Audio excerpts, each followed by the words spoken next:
কনমেবলের 10টি দল নিয়ে শুরু হতে যাচ্ছে অনূর্ধ্ব-20 যুব চ্যাম্পিয়নশিপ খ্যাত কোপা আমেরিকা।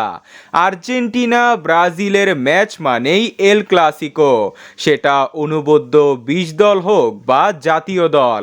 অনূর্ধ্ব-20 কোপা আমেরিকায় সর্বোচ্চ শিরোপাধারী দল হচ্ছে ব্রাজিল, যারা 12 বার শিরোপা জিতেছে, ও মাত্র 5 বার শিরোপা জিতেছে আর্জেন্টিনা।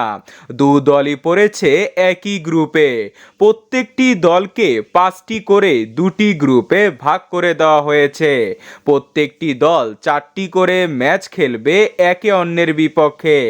আর্জেন্টিনা ও ব্রাজিলের হেড টু হেডে সর্বশেষ 5 ম্যাচে 2টি ম্যাচ জিতেছে ব্রাজিল, 2টি ড্র ও 1টি জিতেছে আর্জেন্টিনা। সর্বশেষ দেখা হয়েছিল 23 সালে সাউথ আমেরিকান চ্যাম্পিয়নশিপে। সে ম্যাচে 1-3 গোলে জয় পায় ব্রাজিল।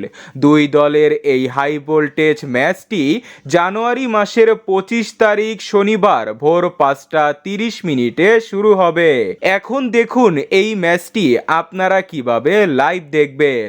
ব্রাজিল ও আর্জেন্টিনার এই হাই ভোল্টেজ ম্যাচটি বাংলাদেশ থেকে এশিয়ার কোনো টিভি চ্যানেলে দেখা যাবে না। এই ম্যাচটি দেখতে হলে কিছু অ্যাপস ডাউনলোড করা লাগবে। অ্যাপস দুটি হলো স্পোর্টজি ও এইচডি স্ট্রিম।